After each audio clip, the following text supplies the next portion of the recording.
Welcome to the Church Vibes Podcast with Jordan and Maddie, the podcast where we talk about all things Christian, all things culture, and all things Christian culture. This is a space where we love having tough conversations. It's our hope that whether you're a dedicated follower of Christ, you've never stepped foot in a church or opened a Bible in your life, or you're anywhere in between, you'll be able to learn something new, think about something differently, or be encouraged in some small way.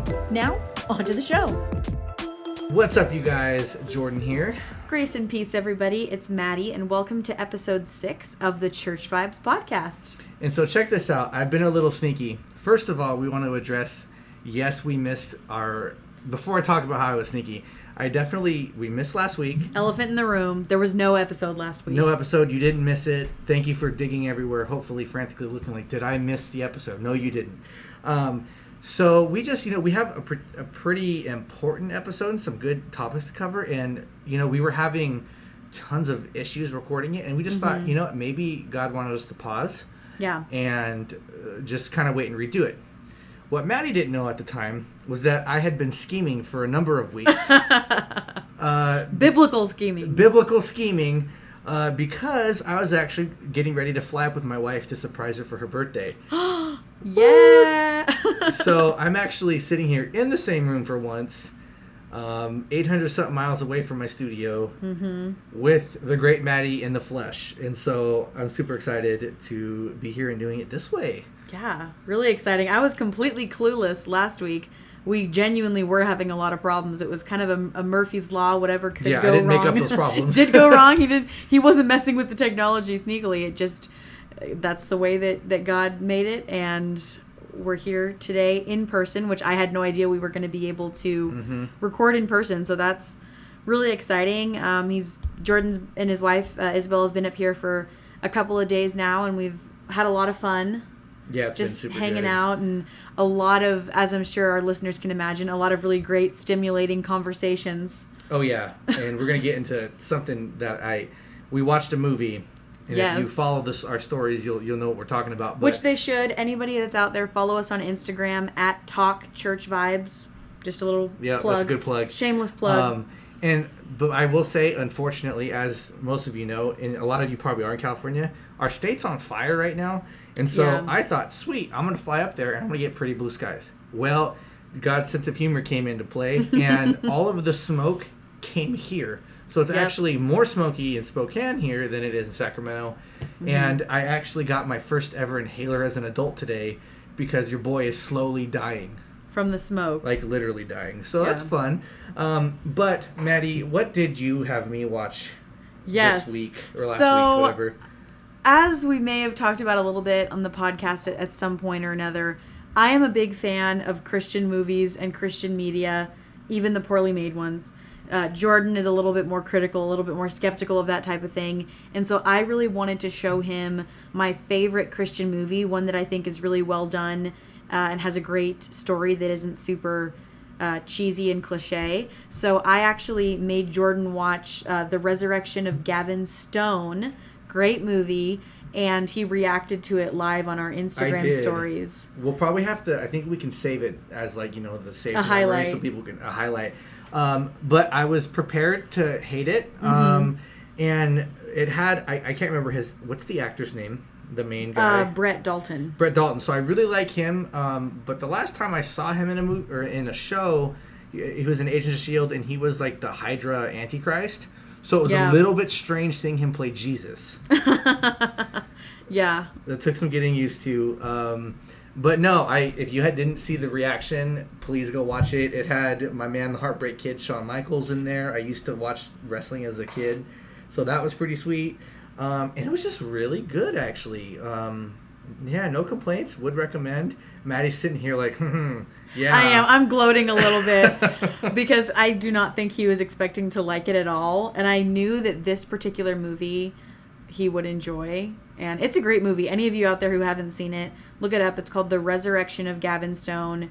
It's a great Christian movie that's not really your typical Christian movie, but has a really powerful biblical message, I think. And it's very gospel-centered without just being one big evangelistic pamphlet.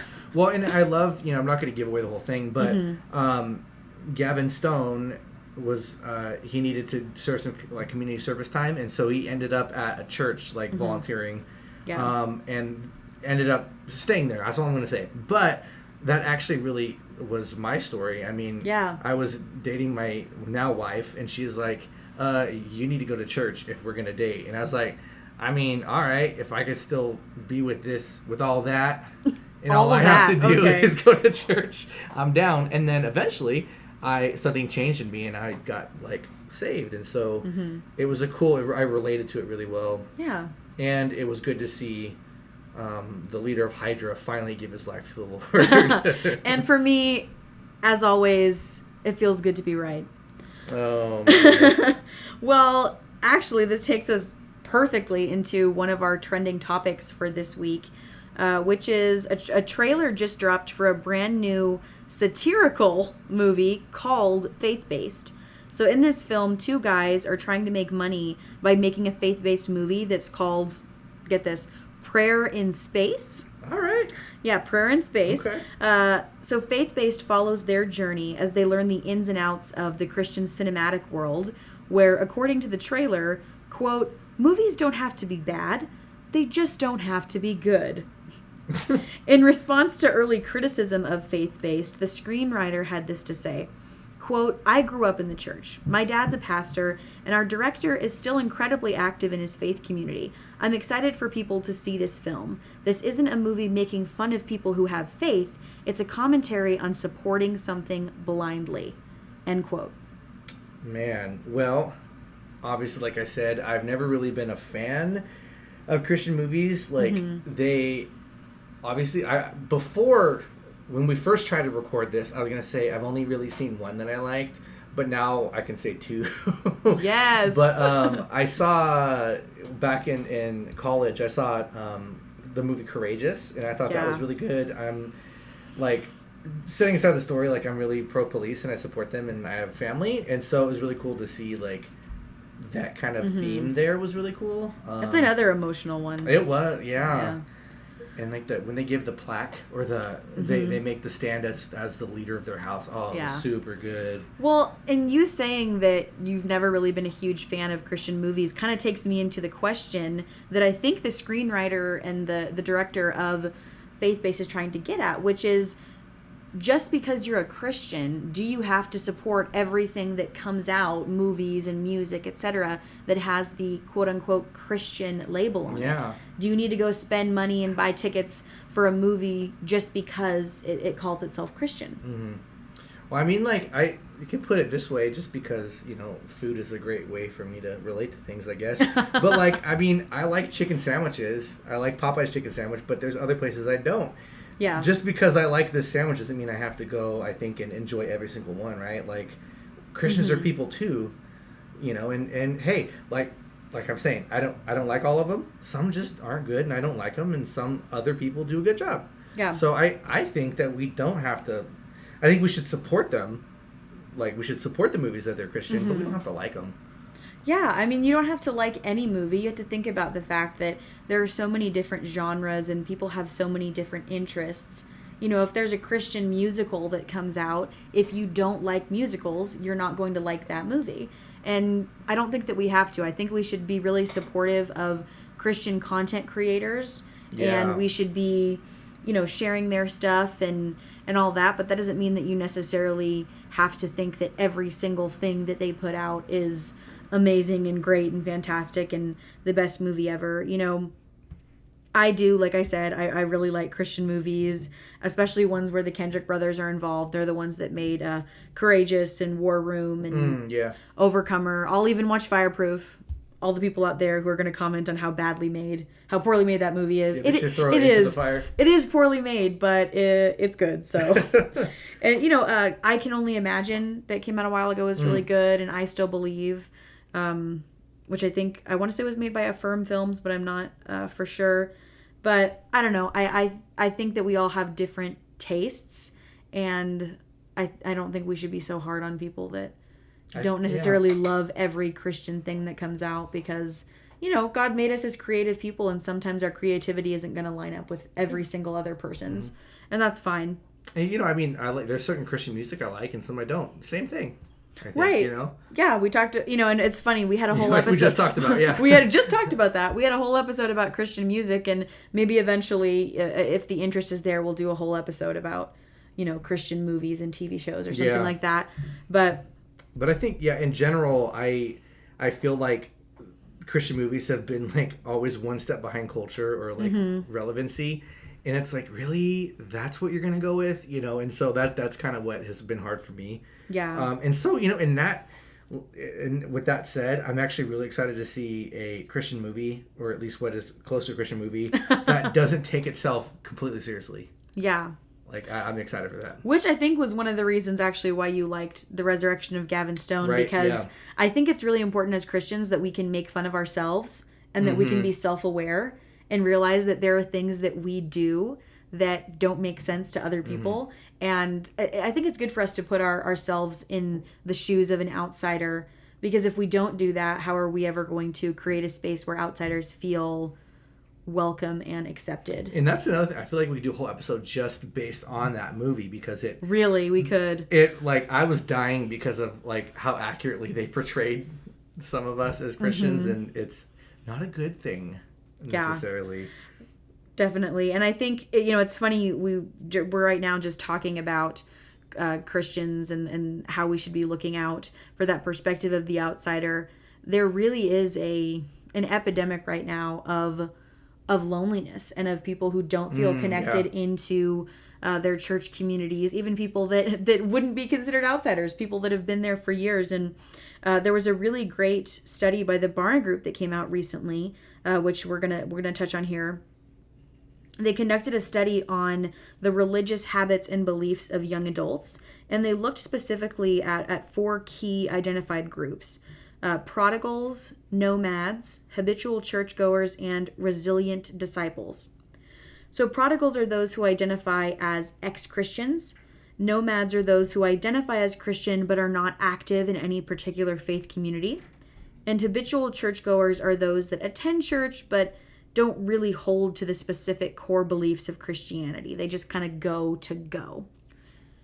But resilient disciples are described as Christians who, 1, attend church at least monthly and engage with their church more than just attending church services.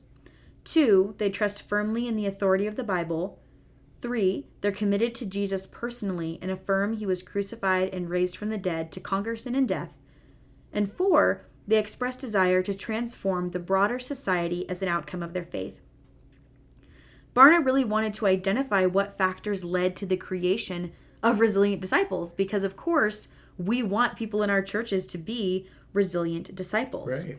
So while there are many factors, one that came up time and time again was the importance of connection and human relationships. And interestingly enough, intergenerational relationships were of particular importance. By and large, resilient disciples were able to strongly agree with the following statements. 1, the church is a place where I feel like I belong. 2, there's someone in my life who encourages me to grow spiritually. 3, when growing up, I had close personal relationships with adults in my faith community. 4, I feel emotionally close to someone at my church. And 5, I feel loved, valued, and part of a family within my faith community. Wow, I feel like I'm always surprised when I see Barna studies. It really is eye-opening. It is. And one theme I see is the importance for those intergenerational relationships. I understand age-based ministry. Like, there's a lot of value in curriculum tailored to, especially like children. In certain age, like they're in different stages of learning and development that they need that. But there's still such a serious need for intergenerational connection. Mm-hmm. Absolutely. It's so important that we create space where intergenerational relationships and friendships are allowed to form. Because I think that so many people become disillusioned with the church because of things that are going on in their home life. Yeah. And they really associate all of Christianity with their parents.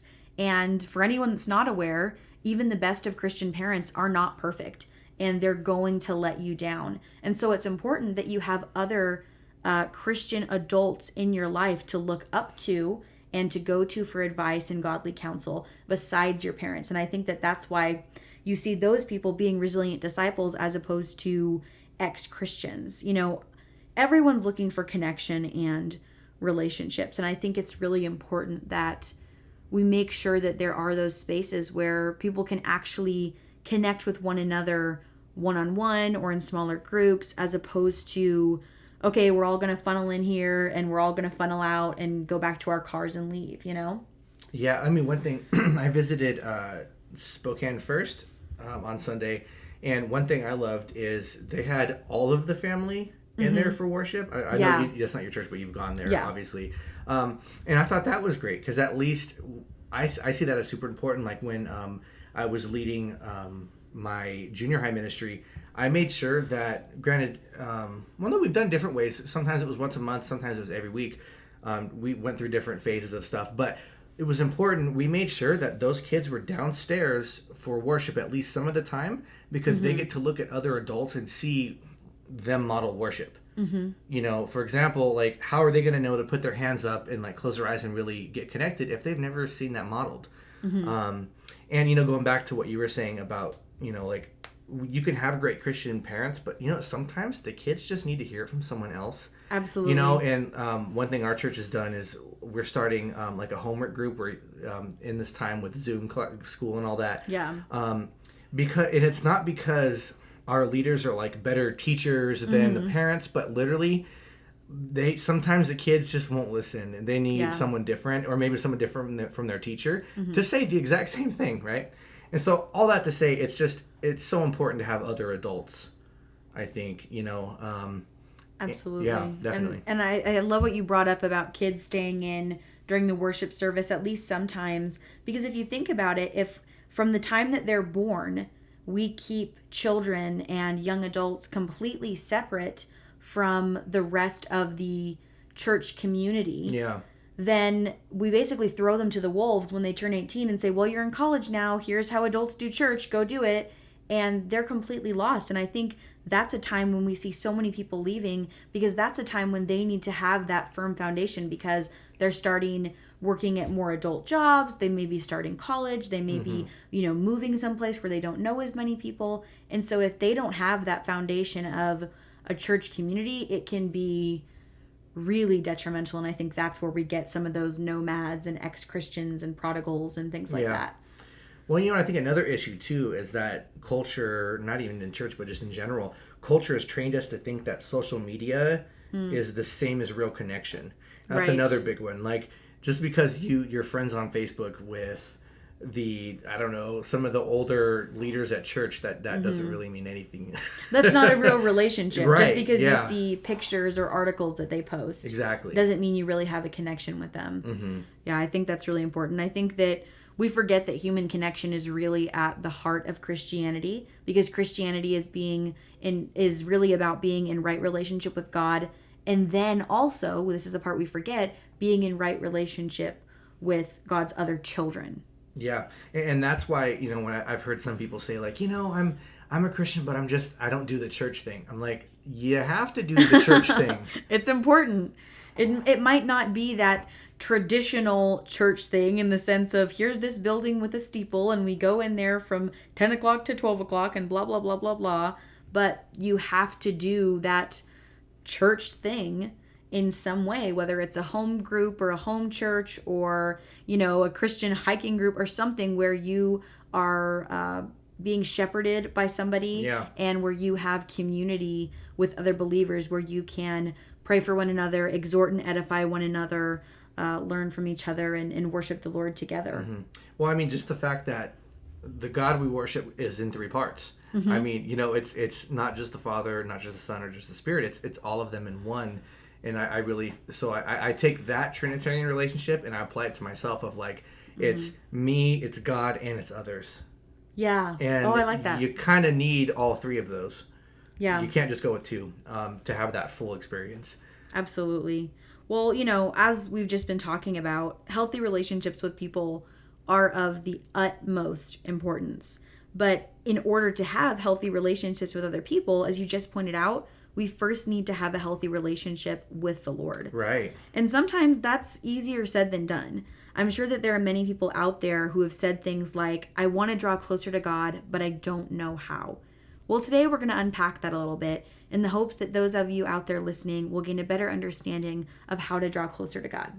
Yeah, and to pause right there, we were jumping into this episode last week, and at least for me, I really felt like, man, I actually need to work on that myself before I go and record this episode. And so, like, part of me was wondering, like, was God like, hey, fam, you need to just pause for a minute and practice before you teach? But, I digress. But, when we talk about getting closer to God, well, what really does that mean? And I think, I'm guilty of it, of imagining that I have done X, Y, Z, like I didn't pray enough or I didn't do this enough, and so therefore God is far away.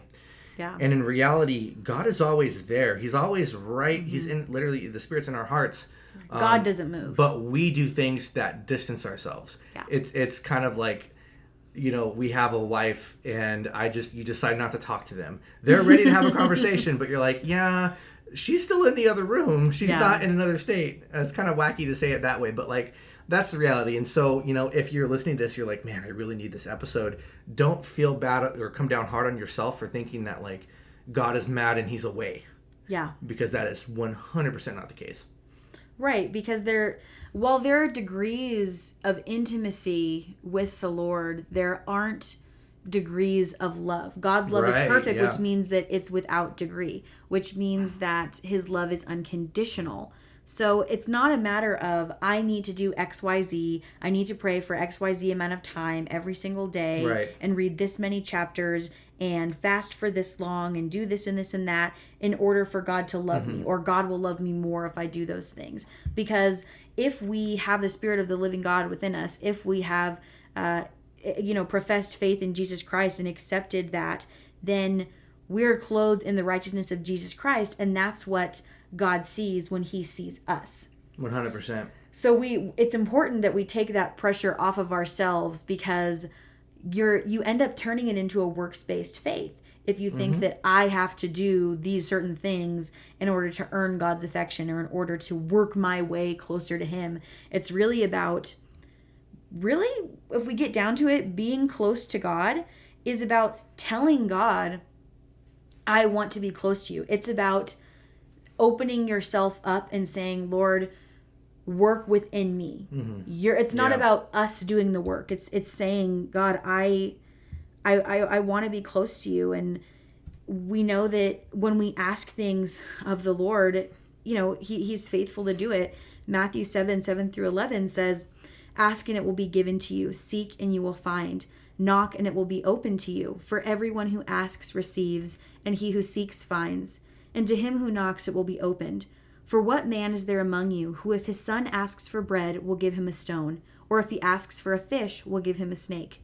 If you then, being evil, know how to give good gifts to your children, how much more will your Father who is in heaven give good things to those who ask him? God's not going to give us rocks and snakes.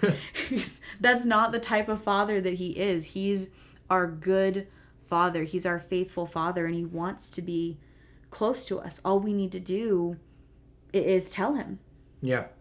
There's so many, when we talk about, like, in general, how do we draw closer to God? There's so many things. I mean, we both went to Bible college. We could sit here and do a seminar. But, really. So I thought I'm going to go as basic as possible, right? And so really, prayer is number one. And, we hear a lot, pray without ceasing.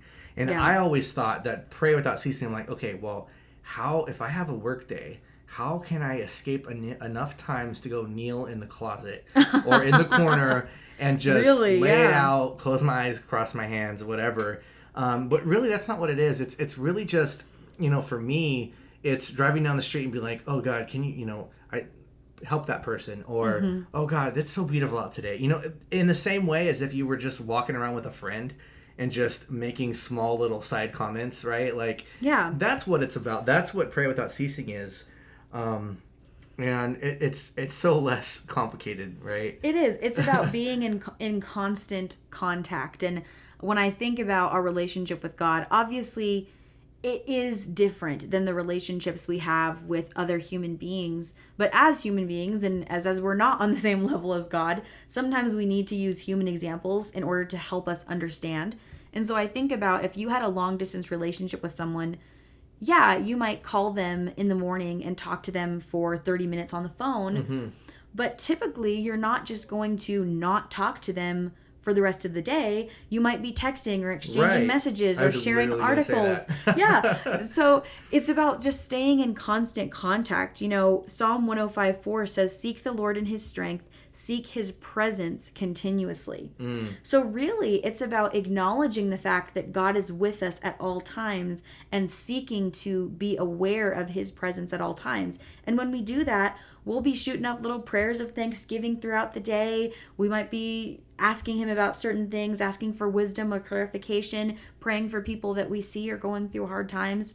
That is, as you said, praying without ceasing. So we do, as humans, we love to overcomplicate things. When I have a sign literally sitting right next to me that says "Live simply," and I've talked on the podcast before about how my model for life that I aspire to is just the words deep and simple.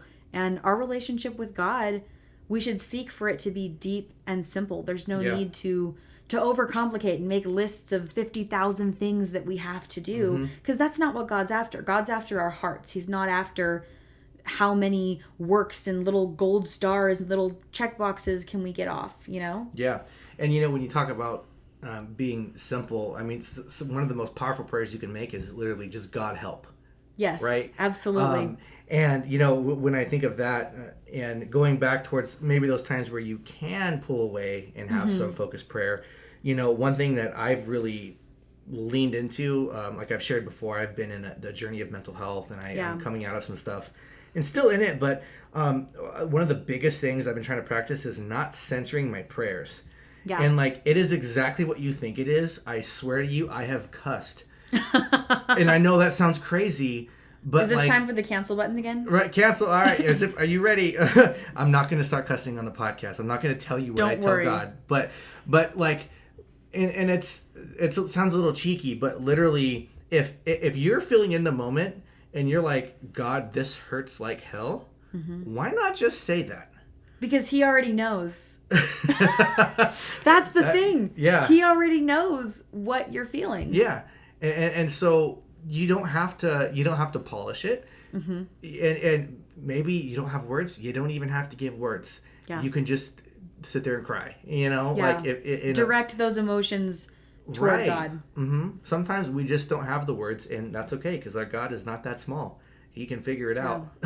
It's true. And, you know, something that I like to think about, again, going back to those comparisons between human relationships, is this.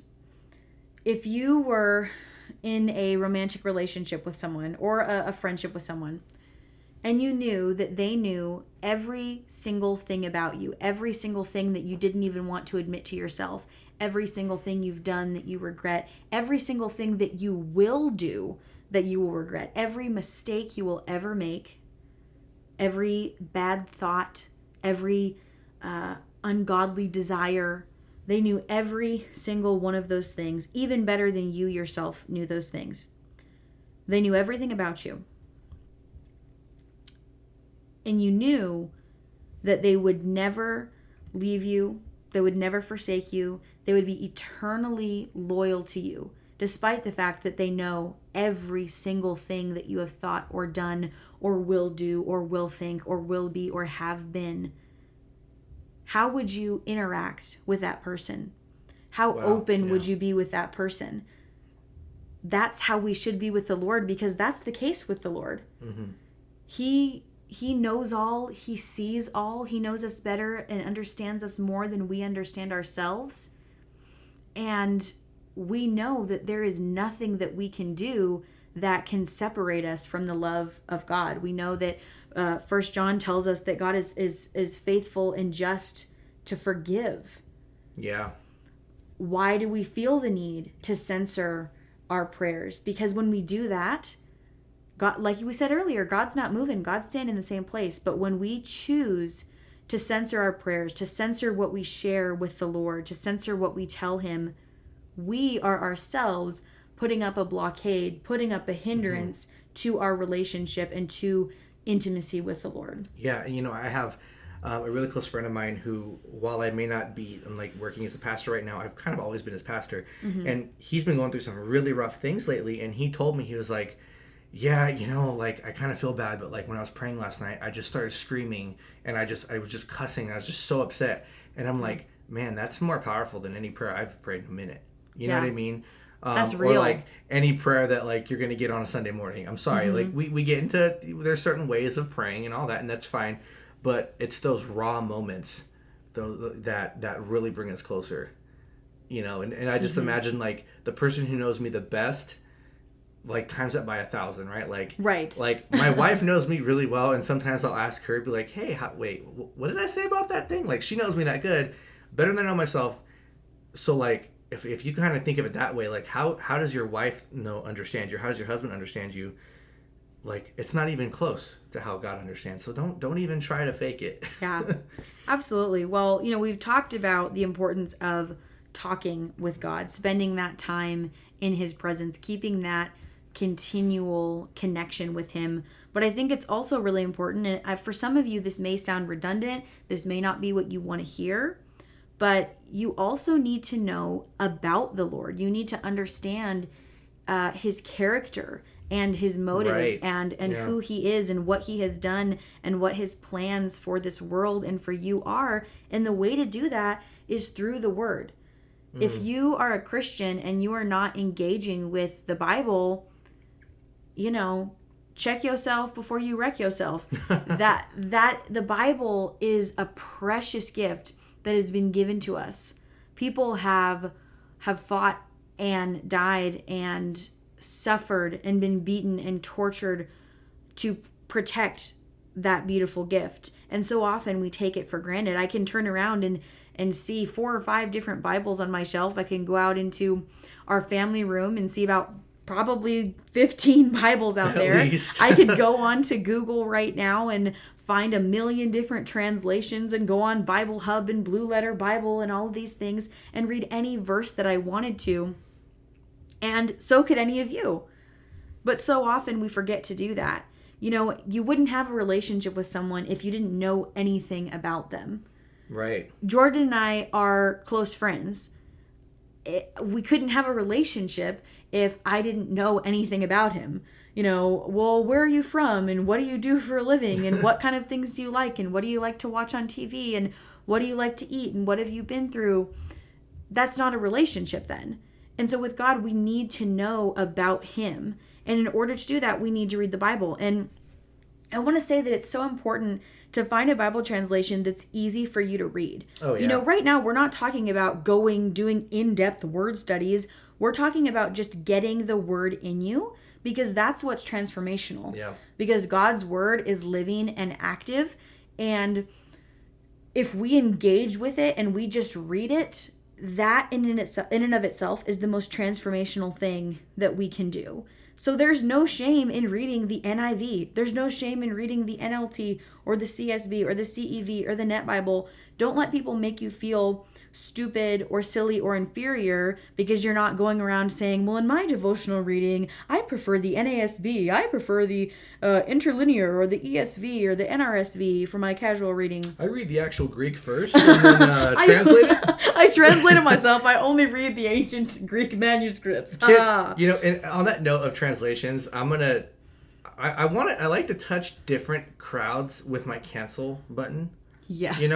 And so let me just say, and I'm just going to put it bluntly, okay, stop reading King James Version. I can actually just say that. Stop reading KJV, but stop going around and thinking that is the superior translation and then thinking that you're somehow more holy for reading it. Yeah. When you say thee and thou and all those fun stuff, leave that to like Shakespeare, man. Good for you for speaking ancient English. Congrats. Yeah, and not only is it one of the most, and we'll probably get into an episode about translations, I'm sure, now that we're here. 100%. Not only is it one of the most inaccurate and has had so many issues there, it's also was antiquated before it was even released. Yeah, the language was. It was written in language that was considered old at the time that it was written. And the King James isn't a bad translation. There are no legitimate translations that are out there now that you're going to read that are going to lead you into heresy. Yeah. You know, we can talk about paraphrases and, you know, fake translations. Like, just FYI, anybody out there that thinks that the Passion Translation is a translation, it's actually not. It's something completely different. So we're not talking about those. We're talking about legitimate translations. Yeah. And in terms of that, you really can't go wrong. Pick something that has a good flow to you, that you find easy to read or easy to listen to. I find that a lot of times I really enjoy reading the MEV, the Modern English Version. I like that one. It has a really nice flow, and the language, you know, it's not antiquated like the KJV, and there's a better flow to it than with the NASB. Can sometimes feel a bit choppy. So NASB is great if you're doing a word study, but isn't necessarily great for just devotional reading. So don't let people try to Bible shame you. Just read the Bible, because do you know what all of this Bible shaming between Christians, do you know where that comes from? It comes from the one being who wants to do whatever he possibly can to keep you from reading the Bible. His name is Satan, Lucifer, Beelzebub. You ever heard of him? He does not want you to read the Bible, period. And so if he can get you feeling ashamed or feeling embarrassed or get you so confused about all these translations that you get the paralysis of analysis and you don't know what to do, then Satan's won. Go find a Bible that's easy to read and read it. Let me just say, too, an even more sneaky thing. A lot of us like podcasts. You're listening to us right now. But don't think that you can listen to our podcast, or you can listen to a sermon or your pastor preach, or any other pastor preach. Or read Christian books. Or read Christian books and think that replaces the actual scripture. No. It doesn't. No, Please 100%. read those things, too. But, you know, and like, I'm not saying stop listening to, like, sermons and stuff, but maybe take the verses that you talked about and read them for yourself later. Or do something. Because, I mean, I'm guilty of it, too. At times, I'm like, oh, well, I'm reading this book, that's cool. Or, like, you know, I kind of check that box by paying extra attention in my Sunday service or something. You know, whatever you want to come up with. You know, by all means, as much as I'm flattered that you might regard our podcast as the gospel, it's not. Thanks, guys. We are not perfect like the author who wrote the Bible. So please add that to it. Add it back in. Listening or reading or watching things about the Bible, that's great. That's super beneficial, and that can be really edifying. And I'll probably talk about that in a minute, but it's not a replacement for the Bible. And don't trick yourself into, or allow Satan to trick you into thinking that it is. Yeah. So it's funny, we've been talking all this time, and we've really covered 2 points that some might say are simple, but really are the most important and critical tenets of drawing closer to God, which is being in communication with Him and reading His Word. Honestly, I think we, as Christians, for one thing, overthink things so much that we fly right past. We're like, let's talk about the basics of Lectio Divina and how that helps you strengthen your time with God, which is great. But let's talk about some of the basics that you haven't thought about because you're thinking you have to overcomplicate. Yeah. Like, you don't need to read a 1,000-page book on prayer. Just pray. Just pray. Read the book too, by all means, but pray. Well, what Mama D says to me, which is actually a kind of a play on something from the musical Hamilton. I don't know. Some of you may have heard of it. It's a pretty niche musical, not popular at all. Yeah, no one knows about it. Aaron Burr says, "Talk less, smile more." And what Mama D likes to say to me is, "Talk less, pray more," is what she loves to say to me. And that's the truth. Fam, talk less, pray more, and your life is going to be better. And something that I think I want to hop back to it, where we were talking about how reading Christian things and listening to Christian things isn't a replacement for the Bible. 100% it is not. We are being very abundantly clear about that for anyone that's listening.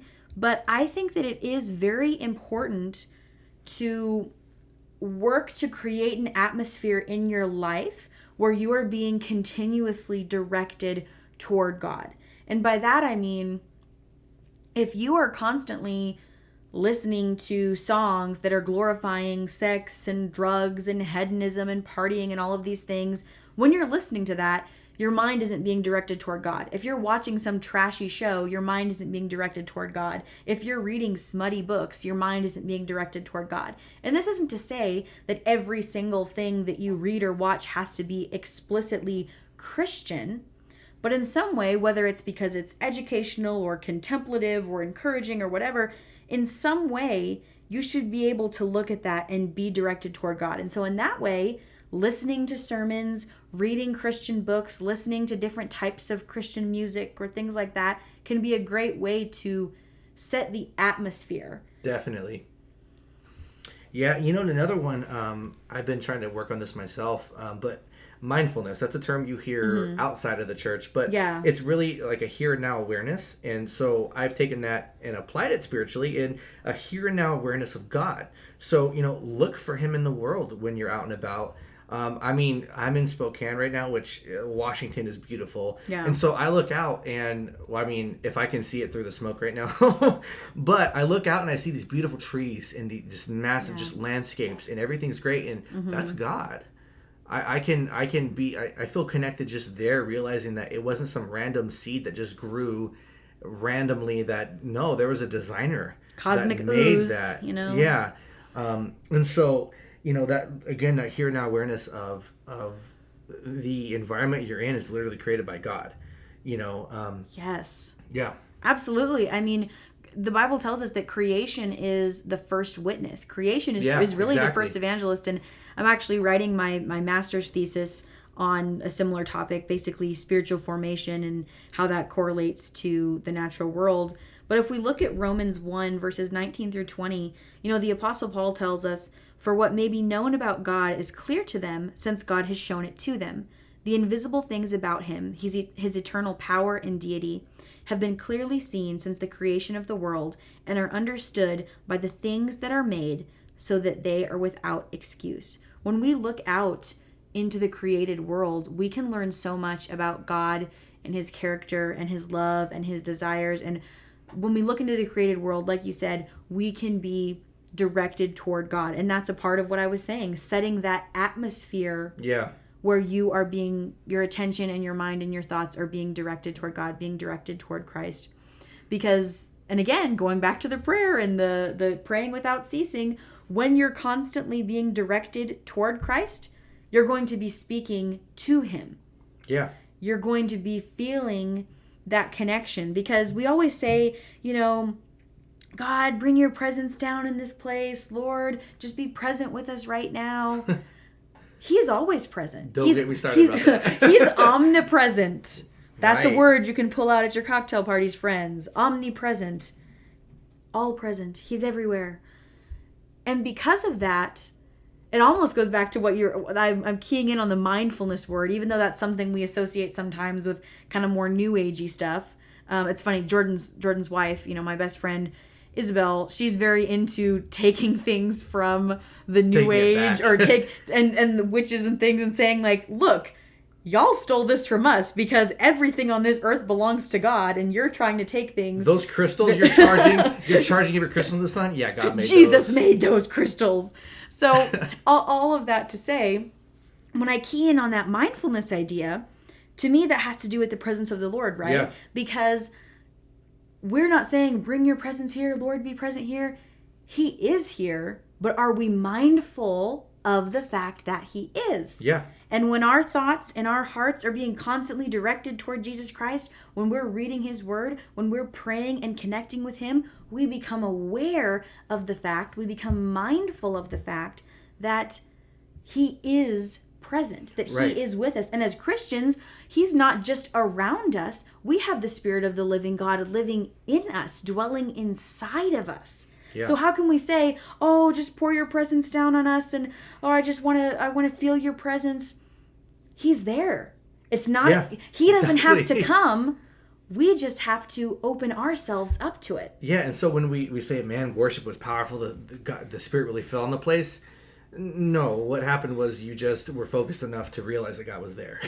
Yeah, and obviously we're not bashing on that. I'm not trying to bash it. There are so many things that as humans we have to use certain words to describe things because we're not omnipresent, we're not omniscient, we're not omnipotent. We don't have the same capability to understand all of these things. So sometimes we have to use human language and human analogies, and that's fine. But just from, taking it from that semantics perspective, we just got to be mindful of the fact that he's already here with us. Yeah.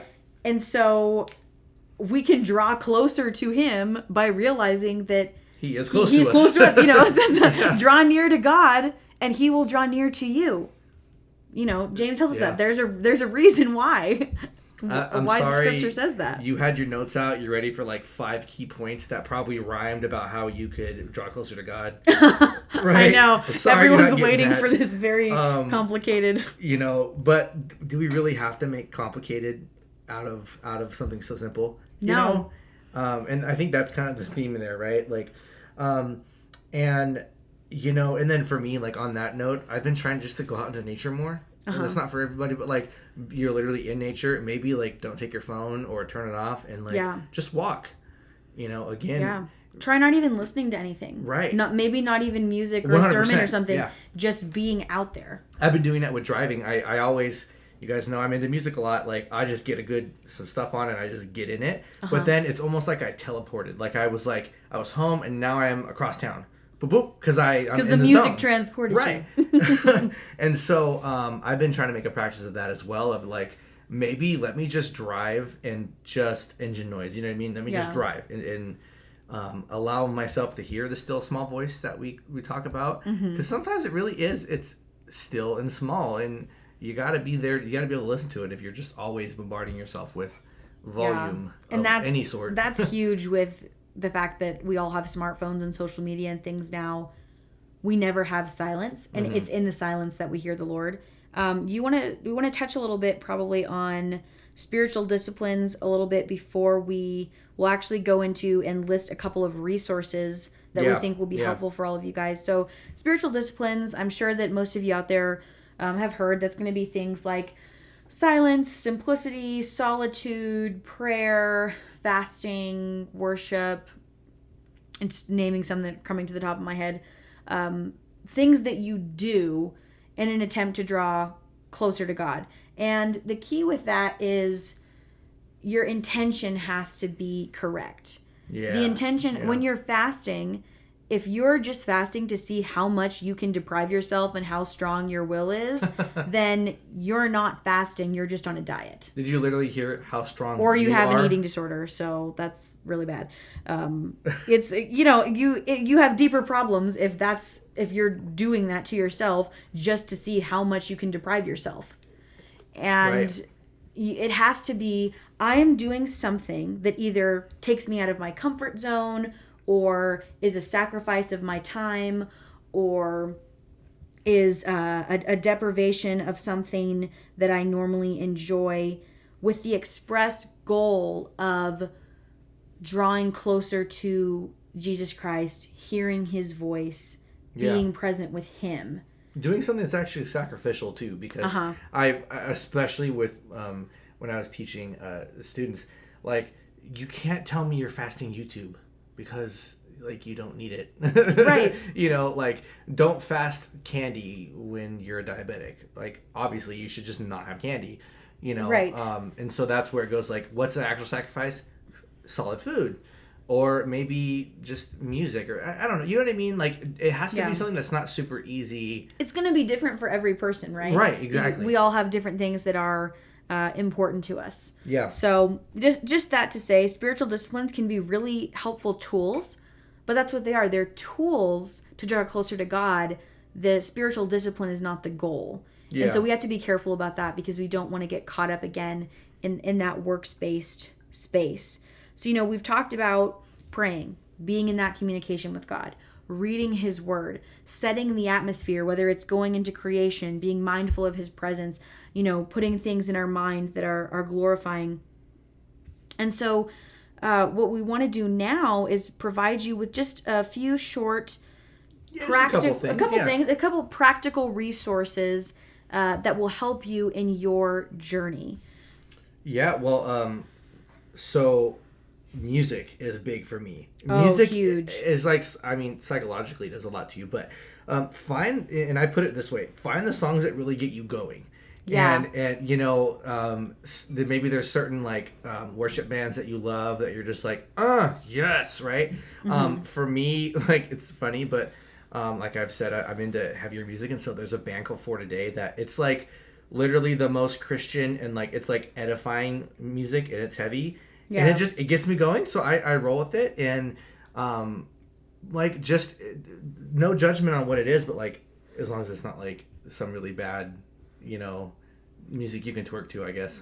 Yeah. But so I mean Christian stuff gets you going, spiritually going. I should say. Going, not the. Give it. Of course, I'm the one that says that. But yeah, find something that really hits you, because music is powerful and we can harness it for good. Yeah. Yeah. Absolutely. And I wanted one thing that I wanted to talk about is an app. I've mentioned it before, and it's amazing. It's called the Bible Is app. If you search on the App Store or Android store, you will just type Bible.is.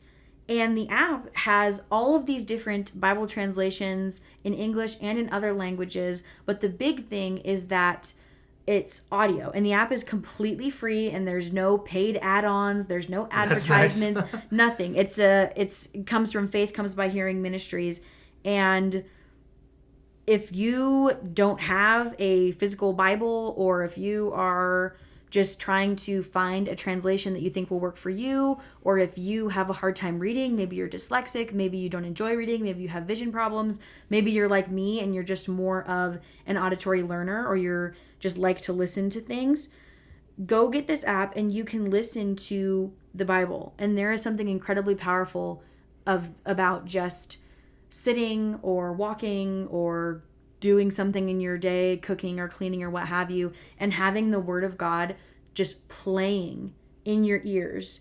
It is very, very powerful, and I cannot recommend the app enough. It's Bible.is.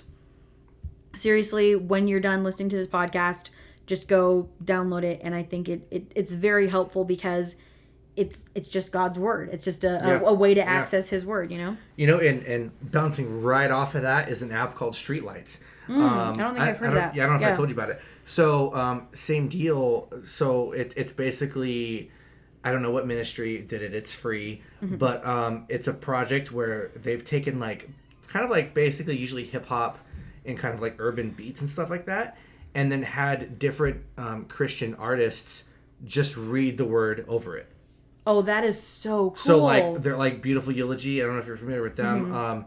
One of their guys goes, so like they're giving their style, you know, and it's like super good. So it's like a nice blend of, maybe you want something with a little groove to it, right? Yeah. But, I love that, and I haven't obviously listened to all of it, but you get, and like, since it's artists that are reading the word, they put their little flair into it, and it's That's just cool. It's a super creative way, I think. I'm definitely gonna download that. Yeah, after this, it's a step above just an audio Bible, which is also amazing, but it's another option.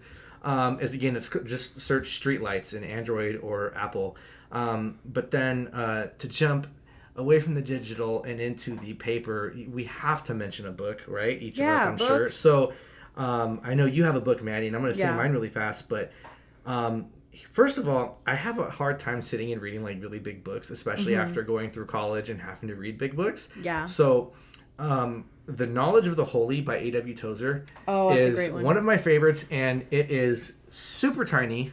I think it's like one page is one chapter, and that was, I actually really want to read it again. It's been a while, but it's really basic and simple. It doesn't go too extreme, and it's just reflections, and that really helped me to grow closer in that way in terms of like non-biblical stuff. Yeah, that's great. One book, just because we did touch a little bit on spiritual disciplines, if that's a tool that you're interested in learning, gotta recommend, the classic, kind of the gold standard of spiritual discipline text, which is Celebration of Discipline by Richard Foster. My man Foster. I so really good. enjoy Richard Foster's work. So really, anything by him is going to be great, but specifically Celebration of Discipline. And really, you have to make sure that you read the introduction. Don't just go straight into the chapters. You have to read the introduction, because that's where we get into what we talked about earlier, which is that spiritual disciplines done with the wrong intention are actually going to have the opposite effect of taking your time and attention and taking your heart away from God instead of directing it toward him. So that book is a classic, and honestly, you can find it online, probably in a free PDF. I would imagine, because so many ministries have access to it, and any library, even secular, is going to have it. You can find it, honestly, usually most thrift stores will have a copy, or you can get it online for like $2 if you get it from Thrift Books or something. So Celebration of Discipline by Richard Foster. And something I love about that, on a side note, is, I think sometimes we get a little, like, we look at the author. I actually don't know where he sits theologically, but this is not... He's a Quaker, actually. He's a Quaker. Yeah. See, so that goes to my point. This is a book that really transcends your different theological views. It's just good for literally any Christian to read. Yeah. And there's other ones out there where you're like, it's a little bit too much this way or that way for me. But no, this one, just read it, period. Absolutely. Just real quick, one more book that I wanted to recommend, which you can get through ebook, you can get it in an audiobook, or you can get it online, is called Militant Thankfulness. And it was written by Dusty Dollin, person we both know, friend of the podcast. What's up, man, if you're listening? It's a short book. It's an easy read, but it is so deep in the sense that it gets to this really core central truth, which is that being thankful is a spiritual discipline. And being thankful is one of the most spiritually formative things that we can do. And I cannot recommend the book enough. Go get it. Like I said, you can get ebook, audiobook, get a physical copy if you want. But you can just type Militant Thankfulness into Google and the website will come up, or you can just go to Amazon and type Militant Thankfulness. Mama D is big on thankfulness. She used to make us in the car on the way to school, list things that we were thankful for. Sometimes when we have our family prayer time, she'll still be like, let's go around and say what we're all thankful for. They say that you can't be thankful and anxious at the same time, or you can't be thankful and angry at the same time. When you're thankful, you're choosing to focus your mind on those things that God is, and those things that God has done, and those things that God has promised to do. So definitely another book that I would recommend checking out. And that's another one of those things where it seems so simple. Like, of course I'm thankful. I'm a Christian. God saved me. Okay, well, sit there and like reflect on it, though. You know what I mean? Yeah. Actually do it. Don't just think, I guess I'm thankful for this. Set out to be intentional about being militantly thankful. Yeah. It's so good. And my last one I had was actually a website. Cool. I'm not a huge artist, but my wife is. And so it's called scripturedoodle.com. And it's spelled just like you think, just Scripture Doodle. And it's right now it's just weekly, because I imagine it takes a lot of work to put together, but it's a weekly devotional based on art. So you sign up, cool. And so every week you can get an email with a small devotional, but then they give you PDFs that you can print out and like draw or color. Ooh, that sounds fun. And like, because I feel like another thing, we get so narrowly focused on like the disciplines or like the ways we can worship, that like to do it on paper and to draw can be really powerful too. Yeah, that's really cool. Not for me, because I can't draw. No, I can't either. I can't either, but I can color. But exactly. I passed coloring in kindergarten. Yeah, so that's something that it can give you. You can try your best to stay in the lines, if you can color. But yeah, that was just something that was a little bit different, other than like reading a book or listening to an app. So, right, that's awesome. So those are some practical resources for you guys to check out. Yep. So I think we're going to hop right into our final thoughts. I'll go ahead and share mine first. I just really want to take some time and encourage each of you listening not to overcomplicate what it means to draw closer to God. He loves you. He desires a deep, meaningful, intimate relationship with you. He has not set you up to fail or given you a laundry list of tasks to complete in order to earn his love. It is really as simple as telling him you want to be closer, choosing to spend time with him, and letting him do the rest. So good. And, to put it simply, just realize that God loves you unconditionally. Yeah. And also on top of that, realize you're never going to arrive at some level of like, I am now close to God. It's always we're human. It's going to be an ebb and a flow. We're going to have seasons where we feel like he is right there holding our hand, and other times where he feels distant. Read the Bible. That happens there too. It's normal. And God loves you either way. We're gonna mess up. We're gonna drift a little bit, and He's not waiting there like a parent being like, haha, see, I knew you would struggle when you left. You done messed up, kid. No, he is just there and just so excited, so stoked to connect with you again. And so don't ever get dismayed in that, but then also don't ever let the devil make you think that you've just like, oh, you've achieved it and it's done and you're good. That's really important. And I think I'm gonna leave that's gonna be my final thought. I'm trying to keep everything basic in this episode. Yeah, short and sweet, deep and simple. Because it's deep just the and way simple. it should be. I think we overthink too much. Absolutely. So then with that, it's going to be time to say goodbye. Until next week, abide in Christ, love your neighbor, and never stop having the tough conversations. We love you guys. Peace. Thanks for tuning into the Church Vibes podcast with Jordan and Maddie. If you enjoyed this week's episode, we'd love for you to share it with your friends and leave us a review. For additional content and to stay updated on all the latest and greatest, follow us on Facebook, Instagram, and Twitter at Talk Church Vibes. That's at Talk Church Vibes. See you next time.